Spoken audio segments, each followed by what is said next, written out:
यहाँले केही समय अगाडि यहाँले सुन्नुभएको होला होइन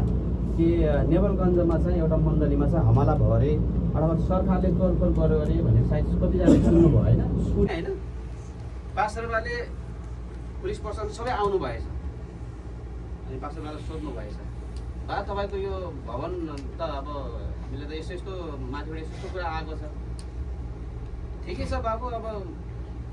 मैले माथिको आदेश भएर मैले बनाएँ तपाईँहरूको माथिको आदेश छ भने तपाईँहरूको पनि माथिको आदेश छ भने तपाईँ भड्काउनु भनेर भन्नु पऱ्यो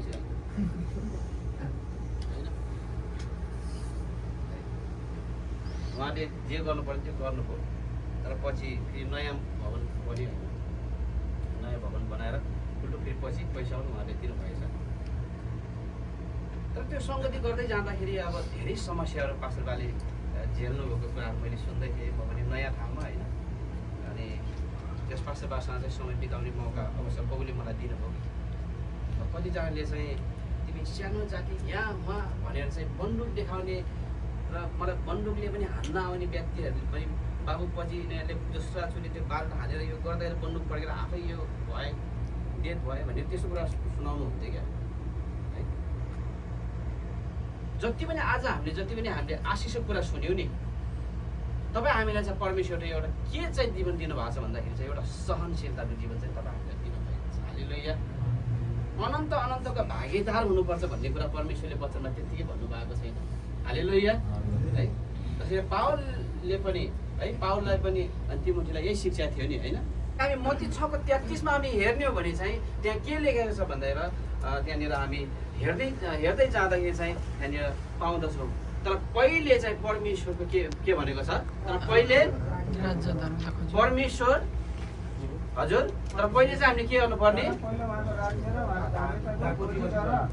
राज्य हालेलुया कसको राज्य परमेश्वरको संसारको राज्य हो हैन शैतानको राज्य हो मानिसको राज्य हो हजुर उनी तिमोथी कहाँको अगुवा पनि थियो नि एफिसी हजुर हजुर है उनी अगुवा पनि थिए त्यही कारणले पावलले यहाँनिर सिकाउँदैछ हालेलुया आज हाम्रो तिमोथी नाम गरेको एकजना सर हाम्रो बिचमा हुनुहुन्छ है तर हामी आज चाहिँ परमेश्वरको नजरमा चाहिँ तपाईँ हामी सबै तिमोथी भएर हामी सिक्नुपर्छ हालेलुया त्यही कारण हामीले 12मा यहाँनिर पाउँदछौँ कि पहिलो तिमोथी 6:12मा हामी यहाँ पढ्यो भने चाहिँ विश्वासको उत्तम लडाइँ लड्न अनन्त जीवन चाहिँ पक्रि राख यसैमा तिमीलाई बोलावट भएको थियो परमेश्वरले चाहिँ होइन पावलको माध्यमबाट चाहिँ तिमोथीलाई चाहिँ परमेश्वरको कामको लागि यहाँनिर अति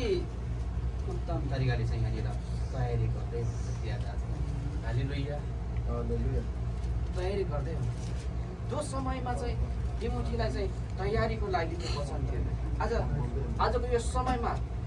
परमेश्वरले तपाईँ हामीलाई दिइराख्नु हालेलुया पावलको माध्यमबाट आजको यो संसारमा हामी हेर्दै जाने भने हरेक परिस्थितिले हामीले के जनाएको छ त भन्दाखेरि चाहिँ अब तपाईँ हामी आत्मामा चाहिँ एउटा तयारी हुनुपर्ने समयहरू आइसकेको छ हालेलुया अब हामी लन्ठन गरेर बस्ने समय छैन एक आपसमा चाहिँ मनमुटाव गरेर बस्ने समय छैन अब सकियो अब हालेलुया हामी चाहिँ के कसरी हुन्छ एक अर्कालाई चाहिँ हामी तयारी गर्नुपर्ने कुराहरू समयहरू आइसकेको छ हालेलुया है त्यही कारणले चाहिँ है मत्तीको पुस्तकमा के भन्दै हुनुहुन्छ प्रभु येशू ख्रीष्टले धन्य शुद्ध हृदय हुनेहरू विगतमा जे जस्तो जिउ होइन अब चाहिँ साँचो परमेश्वरको छोराछोरी भएर जिउनु पर्ने दिनहरू आइसकेको छ हालेलुया हालेलुया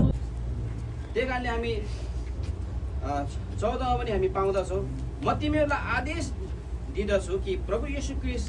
देखा नपरुन्जेल यस आज्ञालाई कलङ र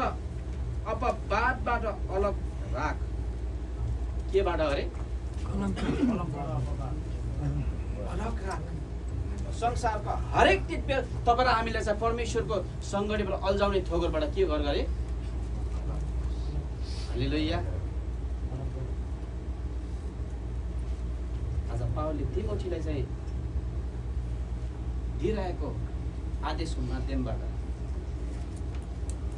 र तपाईँहरूलाई चाहिँ परमेश्वरले वचनहरू देखाउँदै हुनुहुन्छ।